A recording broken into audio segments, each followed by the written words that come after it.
Another day, another opportunity to be out at BYU football practice. What do we take away from the latest at BYU training camp? We'll get to that. We'll also let you hear some of the comments from both Ed Lamb as well as Jernaro Gilford with regards to their defensive secondary position groups, both the safeties and the cornerbacks. And of course, we'll get you ready for the weekend ahead. That's all coming up on today's edition of Locked On Cougars. You are Locked On Cougars, your daily podcast on the BYU Cougars, part of the Locked On Podcast Network. Your team every day.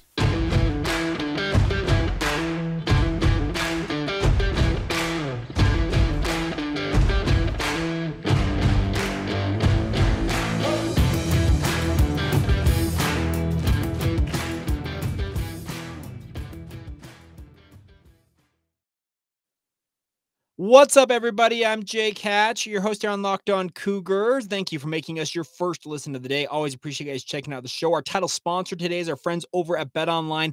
BetOnline.net has got you covered all season long with more props, odds, and lines than ever before. That's BetOnline, where the game starts.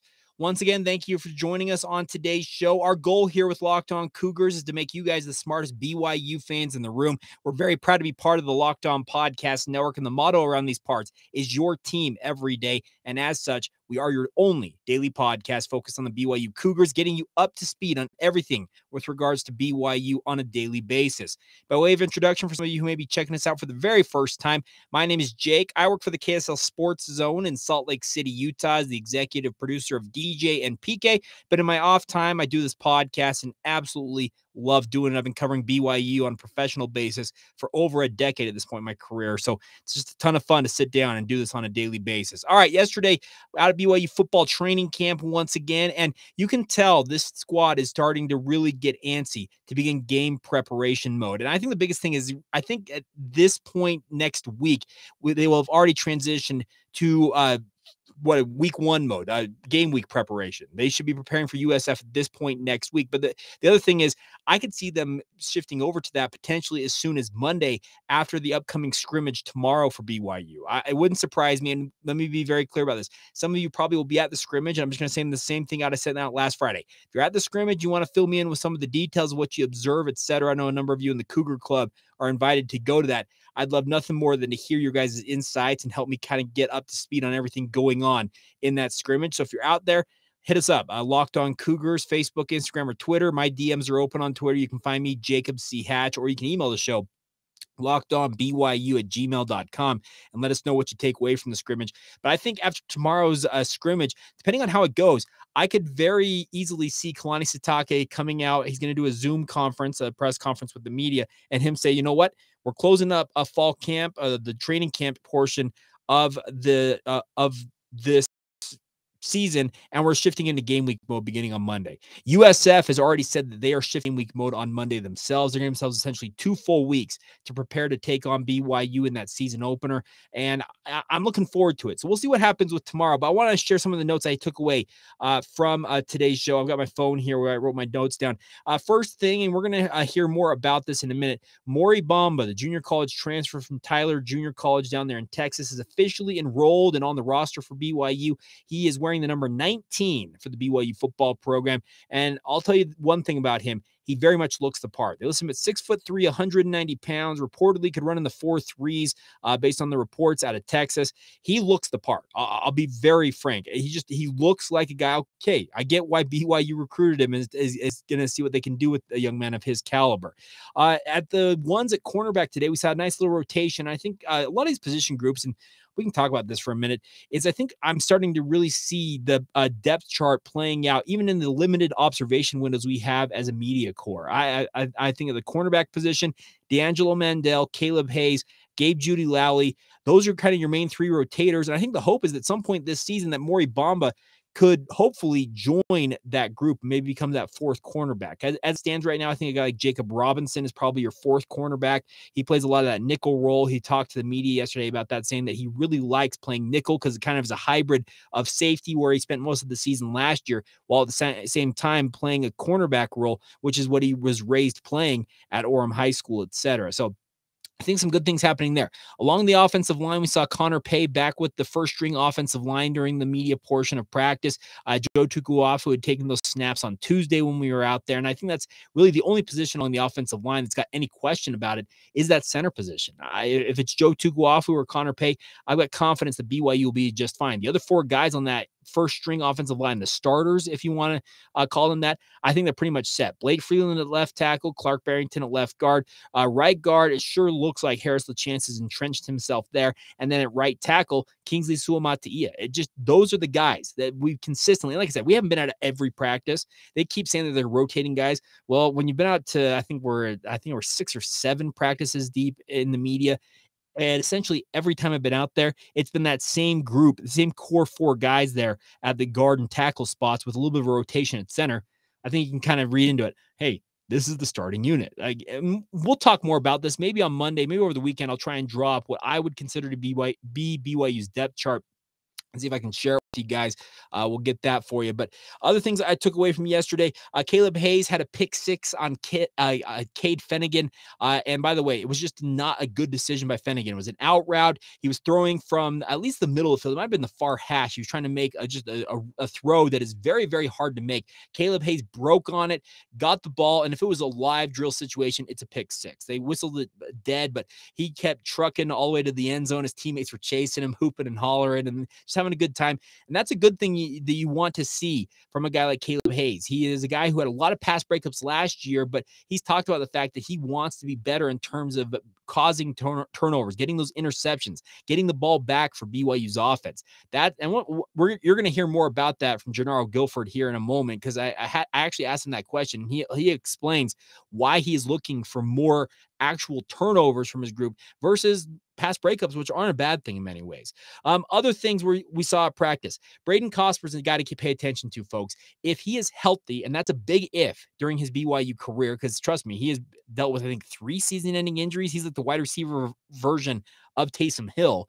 If he is fully healthy, BYU's got, I think, a legit 4 deep at wide receiver. You got Puka Nacua and Gunnar Romney as your 1-2 tandem, who are your lead guys. I think you got Keanu Hill, number 3 there. And then I think Braden Cosper right now is running number 4 for BYU, and he's making highlight reel after highlight reel catch when we're out there with the media corps. That's the fun part, is that you get to see a guy like that. He's battled through numerous injuries. He deserves to have a healthy season. And the funny thing about this, I don't know how many people remember this, coming out of high school, he was the more highly rated wide receiver prospect than Dax Milne, who is currently in the NFL. Dax obviously took advantage of his opportunity at BYU and has been good on his bet on himself. But a guy like Braden Cosper, very highly thought of coming out of high school, and hope is that he can have a healthy season upcoming.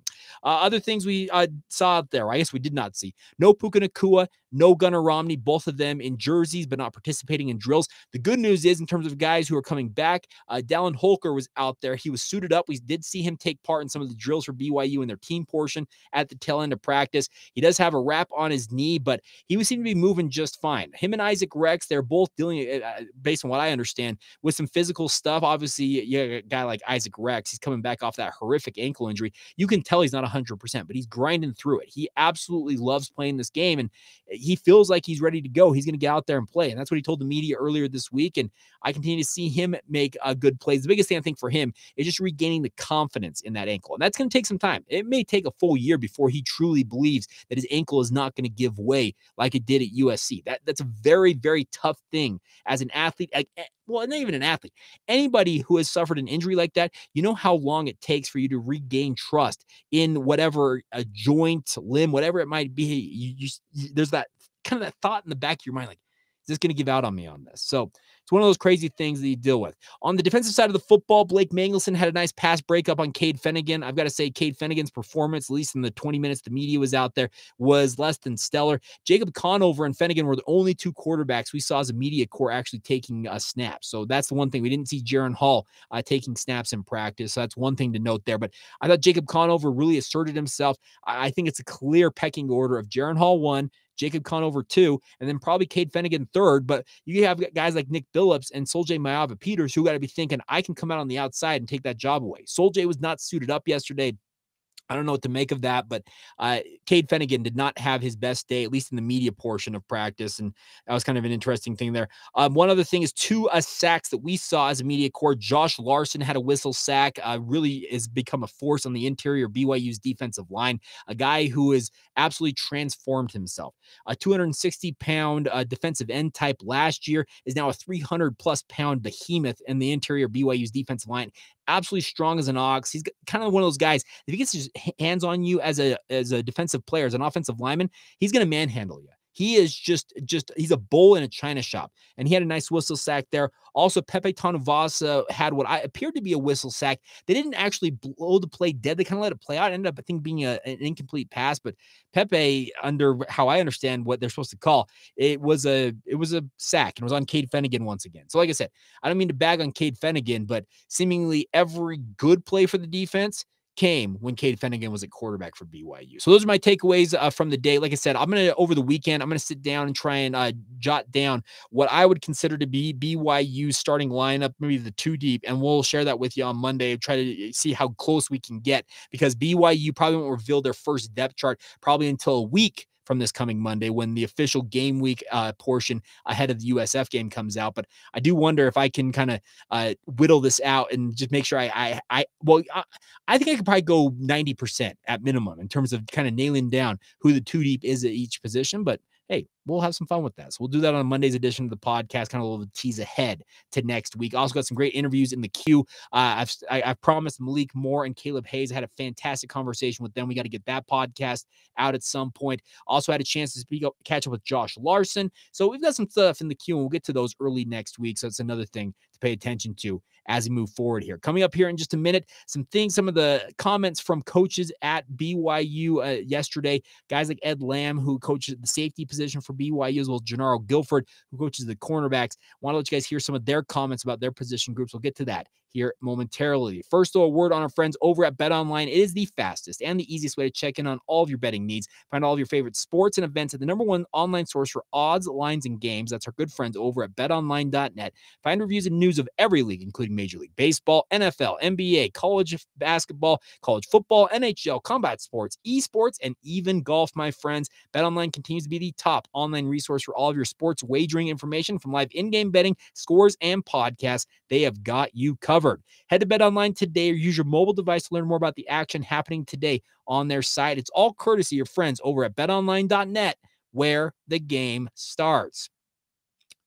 Reminder that the Ultimate College Football Preview is here. It's a 7-episode preview with college experts, local team experts, and the Odyssey College Football Insiders. It is everything you need to be ready for the upcoming college football season in one spot. Just search for the Ultimate College Football Preview on your Odyssey app, YouTube, or wherever you get your podcasts. All right, time to let you guys hear from some of BYU's coaches who spoke to the media yesterday. We'll start off with Ed Lamb. And Coach Lamb, obviously, is a special teams coordinator, is an assistant head coach, very much a guy who is kind of meticulous with the details of in-game strategy and that type of stuff. But I wanted to ask him in particular, and you'll hear me go back and forth with him here, on BYU safety group. Malik Moore is one guy, he's kind of a stalwart back there, but who else is in that group? We addressed that, and we also talked a little bit more about what he wants to see from his overall position, the safeties themselves, Malik, et cetera, as they continue on and wrap up training camp here. So here you go, Coach Lamb. Front, it seems like Malik's kind of locked in at one spot. Who are the other guys opposite him right now? Ammon Hanneman has done a really nice job. He played a lot last year, but he was like a first-year player. He had big ups and big downs, and his consistency is much better right now. Feel very good about where he's at. We moved Micah Harper from corner. He's been he's been available the whole camp, but not full speed, and he'll be fine for the game, and he's getting back to full speed right now. So really anxious to see what he brings coming from a different position. He's working with us quite a bit. We also, Ethan Slade has had a really nice camp. I would say he's been the surprise of camp. And then after that, we've got some young, strong safeties, Talon Alfrey and Carter Krupp, who I think have a lot of potential, but they're still in a learning mode as far as the system goes. How much more can Malik really improve in your mind? Well, I think he can improve a lot. He's, if you asked him the question, I'm sure he would bring it up, but he felt like there were some reps last year where he needed to be a more sound tackler, more consistent tackler. I think he plays the ball as well as anybody that I've worked with when the ball's in the air. I mean, he patrols the back end, and that's the number one criteria for a middle post safety, and he does a really good job at that. But there are nuances and details of the game that he can get much better at. You mentioned Micah Harper moving from corner to safety. You did the same thing with Jacob Robinson last year. Yes. Do you feel like it's been a similar process for him to take the position like Jacob did, or has it been different in any way? Yeah, I think it's very similar. They bring us a set of skills. It's also it fits into our philosophy. You know, we've been in a position where we've had to really emphasize a developmental defensive back group. We usually, you know, just painting with a broad brush here, we want to bring in corners and then move some of those corners to safety and see how they develop, how they physically develop, how they mentally develop. And so Malik Moore, for that matter, he was a corner when we recruited him. He was a corner when he got here, receiver in high school. So he's made a lot of transitions, still learning the game. Mike is the same. He's got to learn the safety position, but he brings a lot of skills from that corner spot.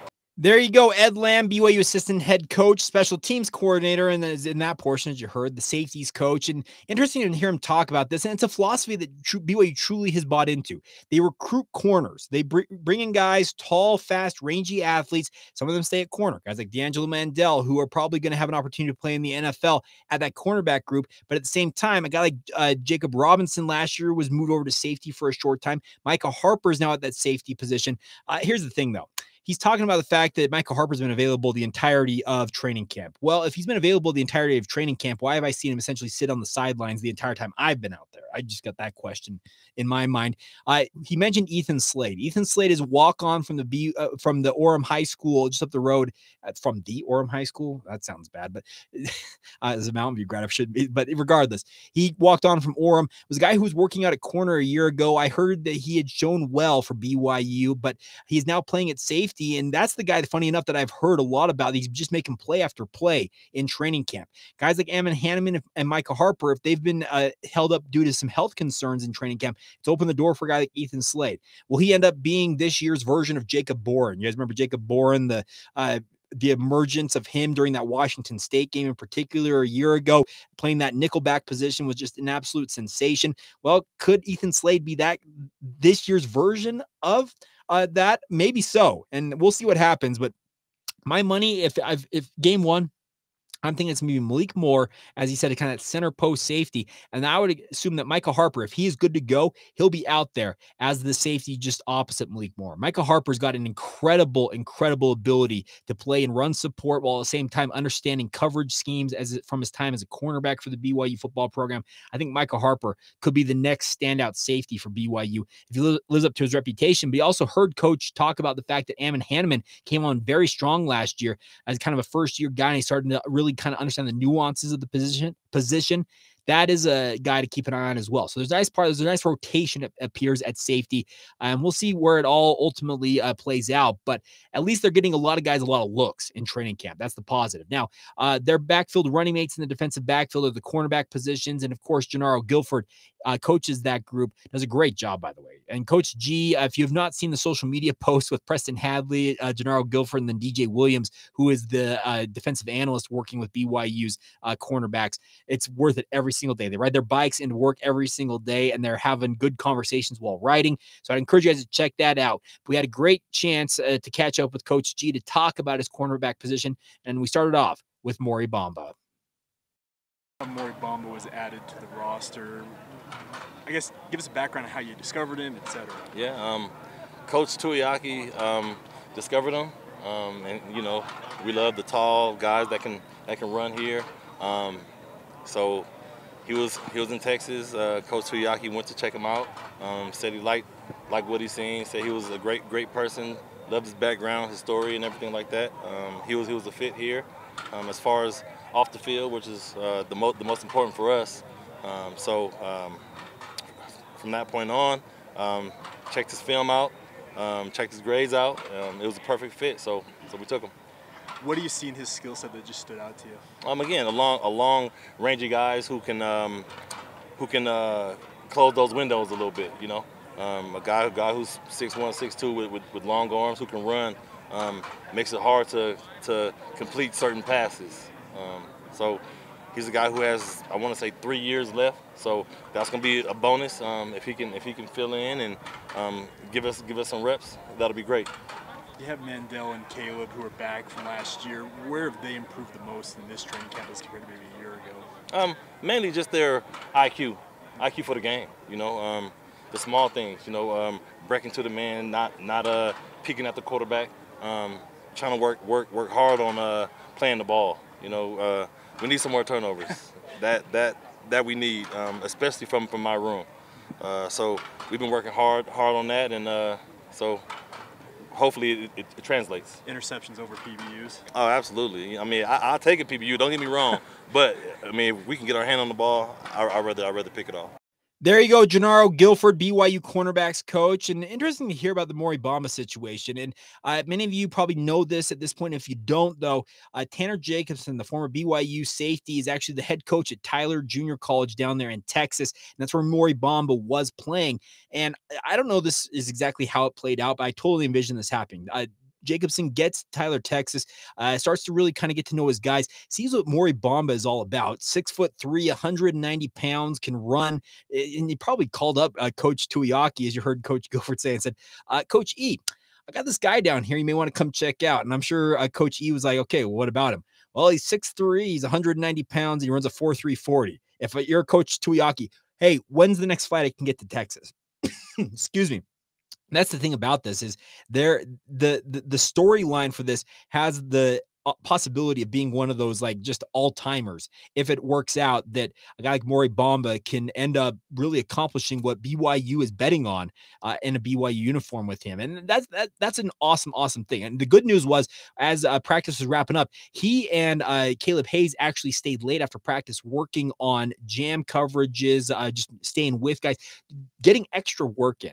A guy like Maury Bamba, at least he's trying to get up to speed right away right now. And he's working with a guy like Caleb Hayes. And the nice part is Caleb Hayes can really take him under his wing and said, hey, I transferred in last year, had to really kind of get up to speed on this, and this. He can kind of teach him the ropes. And that's a positive. Of course, Coach Gilford will have a big part in that. But the storyline for Maury Bamba, it's intriguing at minimum. Does he end up being a guy who is a day one starter? Probably not. It takes some time to finally get himself into the rotation. It feels like a BYU, just with him coming into training camp late. But if he can be a contributor at any level this season, I think that's a win for the BYU football program. And heck, if he ends up being what Caleb Hayes was a year ago, a guy who started the season, we thought, okay, well, we'll see what he can do, ends up being a starter and had double-digit pass breakups, that's exactly what you want. And I also agree with Coach Gilford. More interceptions are great. He said, I'll always take a pass breakup. I'm all about PBUs. I'll take those, but I do want some more of those turnovers. And guys like Caleb Hayes, they want to get it, and they're going to do their best to do that. And hopefully that comes to fruition on the actual playing field, because we can see that in practice all we want. You can encourage it. You can do drills to that. Until they produce actually in game, that's the big question mark. Can you finally get them the chance to show it on the football field? And that may take some time, but hopefully against USF, it would be great to have that cornerback or the safety group have 1 or 2 interceptions. That would be a big change from what BYU's history has been. They've always been pretty good in the last couple of years at getting past breakups. Securing the football, not so much. All right, coming up here in just a minute, we'll round out today's show with the other notes ahead on this coming up this weekend. BYU women's volleyball is going to be in action. We'll get to that. Also need to talk about a former BYU wide receiver who is in the coaching ranks as we continue on right here on Locked On Cougars. Thank you once again for making Locked On Cougars your first listen of the day. Always appreciate you guys checking out the show. It is so much fun to talk with you guys. By the way, our entries, if you want to win that royal blue pullover, some of you may have not heard this at this point. If you haven't, get in now. Email us, lockedonbyu@gmail.com to get yourself entered to win. It's a royal blue navy, royal blue navy. What? It's a royal blue pullover. It's actually a full zip jacket, and many is actually what it is, but it's a really cool deal. You can wear it to BYU games this fall. You can sport it with pride. If you want to have a chance to win it, all you got to do is just email us, lockedonbyu@gmail.com. Say, hey, I'm interested in entering. I do need to give a shout out to one guy. There's over 100, and I think we counted 120 entries or something like that so far.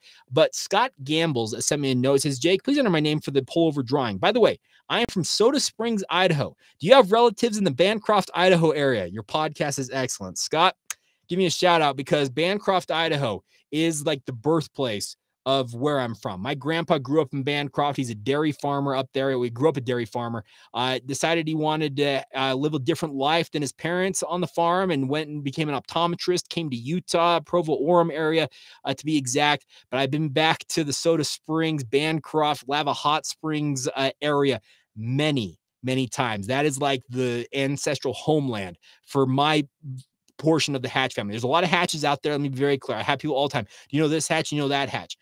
Anybody from the Chesterfield/Bancroft area in southeastern Idaho, those are my people. Those are my Hatches. So Scott, thank you for reaching out and thank you for tuning into the show. That was really cool to see that, and kind of not very many people know about Bancroft, Idaho, but I am proud to have family that's from there, still up there, and of course to have my grandpa have grown up there. It's a really, really cool place. All right.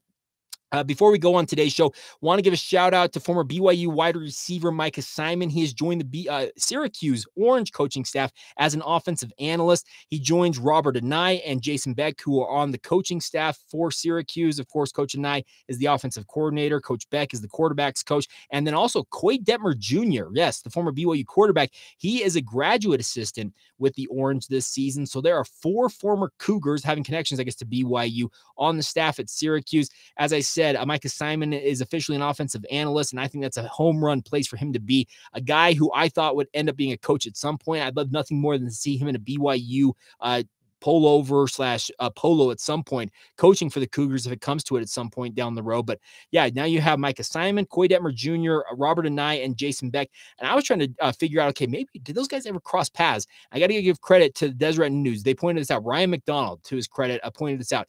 One season, all 4 of them crossed over in 2015 when Coach Anai and Coach Beck were at BYU on the coaching staff. And obviously guys like Coy Detmer and Micah Simon were playing for BYU at that point. So really cool thing. And congratulations to Micah Simon on that opportunity. And then one other thing this weekend, if you want to go out and support a BYU team in action, the blue and white scrimmage, I guess we'll call it, match for the BYU women's volleyball program, ranked number 10 in the country.